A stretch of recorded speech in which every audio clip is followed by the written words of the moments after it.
પણ દુનિયાના તમામ સફળ માણસોમાં એક જો ગુણ હોય, તમામ પ્રતિભા સંપન્ન માણસોમાં એક જો ફેક્ટર હોય તો એની હકારાત્મકતા હશે, પોઝિટિવિટી હશે. છતાં સમાજમાં જે નેગેટિવ અભિગમને કારણે લોકો દુખી છે, મંદી છે, ફુગાવો છે, આ દેશમાં કોઈ કદર નથી, તક નથી મળતી, એવી બૂમો પાડે છે. ભાઈ, બેરોજગારી છે, પણ બેરોજગારીના પ્રકાર છે. આજે મારે થોડીક બેરોજગારીના પ્રકાર પણ તમને કહેવા છે. એક છે ચક્રીય બેરોજગારી. ચક્રવત પરિવર્તન તે સુખાની છે દુખાની છે. ભરતીને ઓટ આવે જ દરિયામાં, એ પેસિફિક ઓશનમાં પણ આવે, એટલાન્ટિક ઓશનમાં પણ આવે. એ દરિયો કિનારા સુધી પહોંચી જતો હોય, જે દરિયો કિલોમીટર સુધી પાછો અંદર જતો રહે, કાદવ કીચડ વાળો દેખાવા લાગે. જેમ અગાધ પાણી વાળા દરિયામાં પણ ભરતી ઓટ આવતી હોય, તો આપણા જીવનમાં પણ ભરતી ઓટ આવે. ક્યારેક તેજી પણ આવે અને ક્યારેક મંદી પણ આવે. એને ચક્રીય બેરોજગારી કહે છે. બીજું છે ઘર્ષણજન્ય બેરોજગારી. લેત હોય ત્યારે વધારે માણસો કામ કરી શકે, સીએનસી ને વીએમસી આવે એટલે થોડાક નવરા પડે.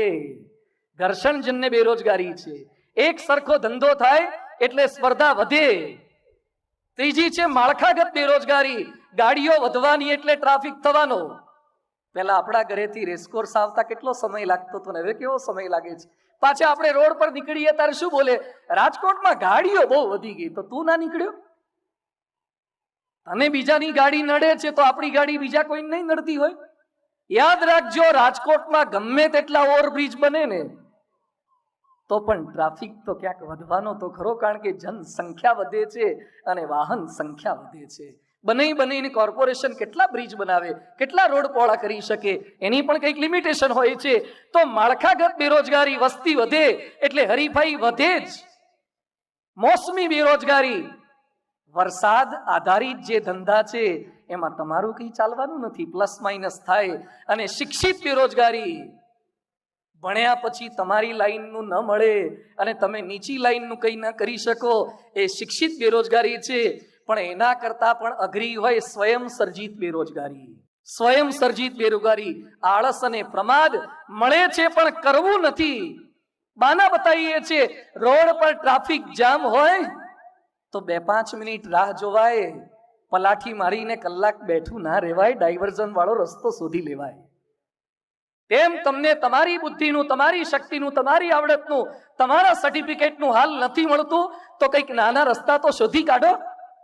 તમને લાખનો પગાર નથી મળતો તો ઓછા પગાર વાળો પણ કંઈક પ્રયત્ન કરી શકો છો, પણ આપણે એ કરી શકતા નથી. બહાના બતાવીએ છીએ. આજે માણસ પ્રગતિ નથી કરી શકતો, એના મૂળમાં ક્યાંક આપણી ખામી છે. સ્વયં સર્જિત બેરોજગારી છે. એકલવ્યને જ્યારે દ્રોણાચાર્યએ ભણાવવાની ના પાડી દીધી, એકલવ્યે ગુરુ દ્રોણાચાર્યની મૂર્તિ બનાવીને ભણવાનો પ્રારંભ કરી દીધો.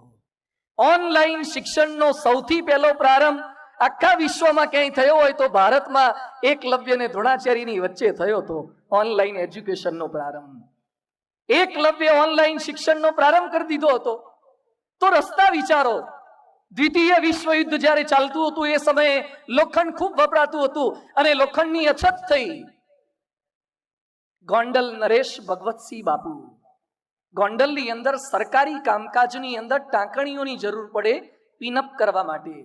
લોખંડ મોંઘું થઈ ગયું એટલે ટાંકણીઓ મોંઘી થઈ ગઈ.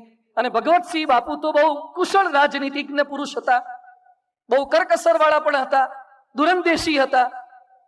ભગવતસિંહ બાપુએ ગામના જે લોકો બાવળના દાંતણ કાપીને લાવતા હતા, અને એ સમયે તો બ્રશ નહોતા એટલે લોકો દાંતણ વાપરતા હતા, એને બોલાવ્યા કે તમે દાંતણ કાપતી વખતે સૂળો જે વધે છે એનું શું કરો છો? એ કે બાપુ, બાવળની સૂળો તો પછી અમે નાખી દઈએ છીએ.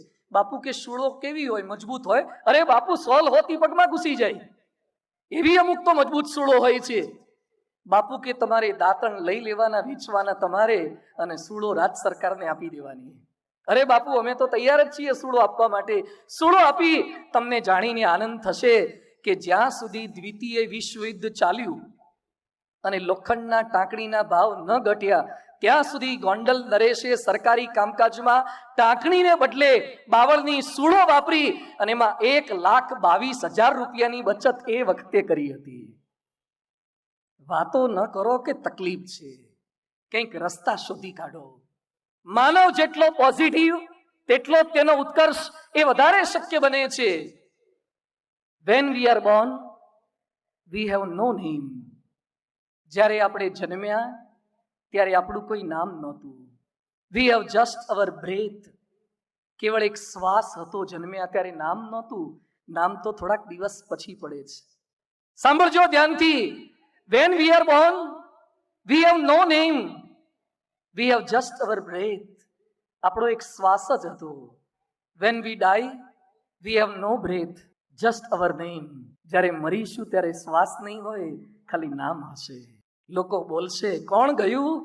ફલાણા ભાઈ ગયા. નામથી બોલશે. શું ગયું? છેલ્લો શ્વાસ ચાલી રહ્યો છે. શ્વાસ જતો રહેશે, નામ રહેશે. Life is a journey between name and breath. જીવન એક યાત્રા છે. શ્વાસ અને નામ વચ્ચેની યાત્રા છે. શ્વાસથી શરૂઆત થશે અને નામથી પૂર્ણાવતિ થશે. એપલ કંપનીનો પ્રારંભ $1,000 થી શરૂ થયો હતો. 510 કે કાર્ય સાચું હોય ત્યારે ટીકા નિંદાની બિલકુલ ચિંતા ન કરવી. આપણે આપણી લીટી લાંબે કરી જવી. આપણે આપણો પ્રયત્ન કરવા. લહેરોं से डरकर नौका पार नहीं होती, कोशिश करने वालों की कभी हार नहीं होती. આત્માની વાતો, પરમાત્માની વાતો એ નિર્બળ માણસોનું કામ નથી. માનવ જો ધારે તો શારીરિક તકલીફોની વચ્ચે પણ કામ કરી શકે છે અને માનવ જો ધારે તો શૂન્યમાંથી સર્જન કરી શકે છે. મારે આગળ વધવું છે, કાર્ય કરવું છે, પણ કોઈ સપોર્ટ નથી, કોઈ ફેમિલી બેકગ્રાઉન્ડ નથી, કોઈ ગોડફાધર નથી, કોઈ રેડી પ્લેટફોર્મ નથી. વોલ્ટ ડિઝની, જેણે ડિઝની વર્લ્ડ ઊભું કર્યું છે, છાપા નાખવા જનાર માણસ, દવાની દુકાનમાં કામ કરનાર માણસ, પોસ્ટમાં નોકરી કરનાર માણસ, સિગ્નલ પાસે ગેટમેન તરીકે કામ કરનાર માણસ, ડ્રાઈવર તરીકે કામ કરનાર માણસ, ચણા ખાઈને રહેનાર અને યુનિવર્સલને MGM સ્ટુડિયોમાં પણ જેને કામ નહોતું મળ્યું, એ વોલ્ટ ડિઝનીને 22 ઓસ્કાર એવોર્ડ મળ્યા છે. 22 ઓસ્કાર એવોર્ડ પ્રાપ્ત થયા છે. અને આજે ડિઝની વર્લ્ડનો સ્ટાફ છે 2.5 લાખનો સ્ટાફ છે. $3 બિલિયન તો નફો કરે છે. જે વ્યક્તિ શૂન્યમાંથી સર્જન કરી શકે, લોંગ ફેલો એટલે સરસ વાત કરી છે. The heights by great men, reach and kept were not attained by sudden flight, but while their companion slept they were toiling upward in the midnight. જ્યારે એના મિત્રો જલસા કરતા હતા એ સમયે અડધી રાત્રે પણ જે મહેનત કરતા હતા એ સફળતાને વરી શકે છે. તો શૂન્યમાંથી પણ સર્જન થાય. રાજીવ હરિઓમ ભાટિયા, અજાણ્યું નામ લાગશે. માર્શલ આર્ટ તરીકે બેંકોકમાં કામ કર્યું, વેટર તરીકે પટાવાળા તરીકે કલકત્તામાં કામ કર્યું, સેલ્સમેન તરીકે ઢાકામાં કામ કર્યું, જ્વેલરી ટ્રેડર તરીકે દિલ્હીમાં કામ કર્યું, માર્શલ આર્ટ ટીચર તરીકે બોમ્બેમાં કામ કર્યું. 18 મહિના પગાર વગર જય શેઠ નામના ફોટોગ્રાફર સાથે પોર્ટફોલિયો બનાવવા કામ કર્યું. અનેક વાર રિજેક્ટ થયો.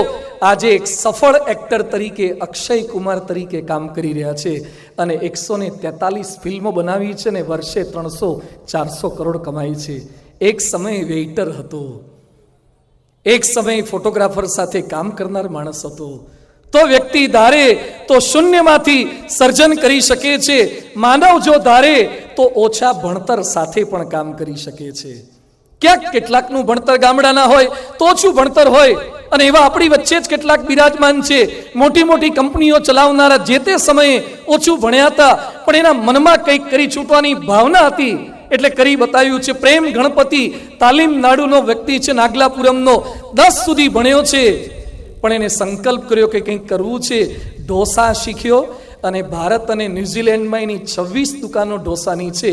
180 પ્રકારના ઢોસા બનાવે છે અને 8 કરોડનું ટર્નઓવર કરે છે. ખાલી 10 ચોપડી ભણેલો માણસ છે. અરે તમને મંજીરા હરખા વગાડતા આવડે ને તો એ ડાયરામાં 2000 રૂપિયા મળે. કંઈક પરફેક્શન સાથે કરો, જે કરો એ સારું કરો.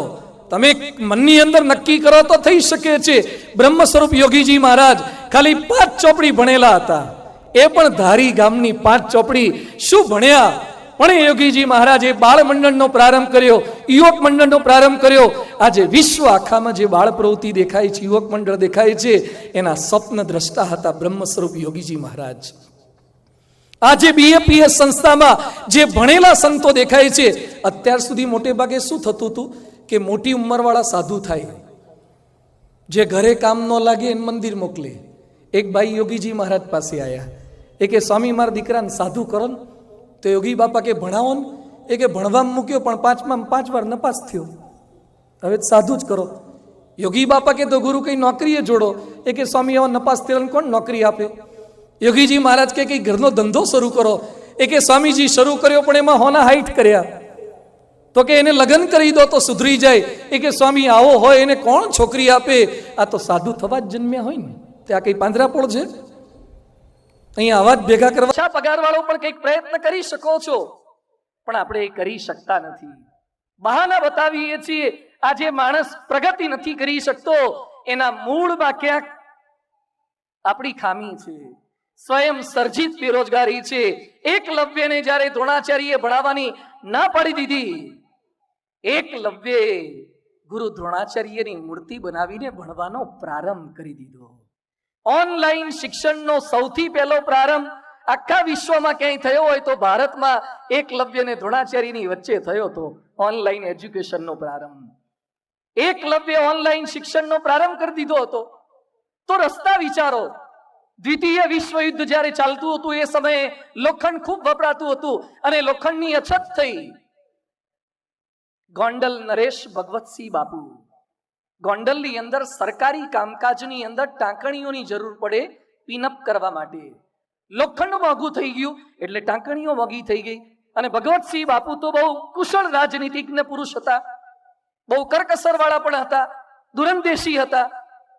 ભગવતસિંહ બાપુએ ગામના જે લોકો બાવળના દાંતણ કાપીને લાવતા હતા, અને એ સમયે તો બ્રશ નહોતા એટલે લોકો દાંતણ વાપરતા હતા, એને બોલાવ્યા કે તમે દાંતણ કાપતી વખતે સૂળો જે વધે છે એનું શું કરો છો? એ કે બાપુ બાવળની સૂળો તો પછી અમે નાખી દઈએ છીએ. બાપુ કે સૂળો કેવી હોય? મજબૂત હોય? અરે બાપુ સોલ હોતી પગમાં ઘૂસી જાય એવી અમુક તો મજબૂત સૂળો હોય છે.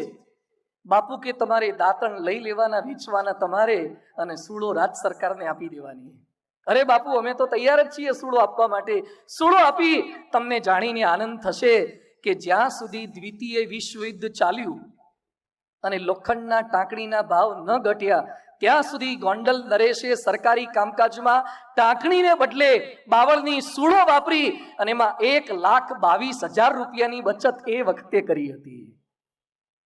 વાતો ન કરો કે તકલીફ છે, કંઈક રસ્તા શોધી કાઢો. માનવ જેટલો પોઝિટિવ તેટલો તેનો ઉત્કર્ષ એ વધારે શક્ય બને છે. When we are born, we have no name. જ્યારે આપણે જન્મ્યા ત્યારે આપણું કોઈ નામ નહોતું. We have just our breath. કેવળ એક શ્વાસ હતો. જન્મ્યા ત્યારે નામ નહોતું. નામ તો થોડાક દિવસ પછી પડે છે. સાંભળજો ધ્યાનથી. When we are born, we have no name. We have just our breath. આપણો એક શ્વાસ જ હતો. When we die, we have no breath, just our name. જ્યારે મરીશું ત્યારે શ્વાસ નહીં હોય, ખાલી નામ હશે. લોકો બોલશે કોણ ગયું? ફલાણા ભાઈ ગયા. નામથી બોલશે. શું ગયું? છેલ્લો શ્વાસ ચાલી રહ્યો છે, શ્વાસ જતો રહેશે, નામ રહેશે. Life is a journey between name and breath. જીવન એક યાત્રા છે, શ્વાસ અને નામ વચ્ચેની યાત્રા છે. શ્વાસથી શરૂઆત થશે અને નામથી પૂર્ણાવતી થશે. એપલ કંપનીનો પ્રારંભ $1,000 થી શરૂ થયો હતો. 510 જેટલા એના સ્ટોર, $274 બિલિયન નો ધંધો. એના સીઈઓ ટીમ કુક બહુ સરસ વાત કરે છે. રોજ જીતવું હોય તો મહાન કામ કર્યું એમ માનીને બેસી ના રહો, ફરીથી મહાન લક્ષ્ય વિચારો.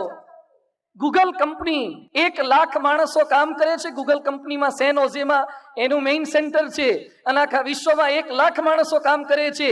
કેવળ 2 જ મિત્રો, લેરી પેજ અને સર્જી બ્રિન, એના દ્વારા કંપનીનો પ્રારંભ થયો. એ વાત કરી રહ્યા છે લેરી પેજ. ભારતીયોને કહું છું કે તમારું શ્રેષ્ઠ આપો, કંઈક એવું કરો જે દિશા બદલી નાખે. બધામાં ટેકનિકની બાબતમાં છવાઈ જવાની અદ્ભુત ક્ષમતા છે. સતત તમારી જાતને શોધો.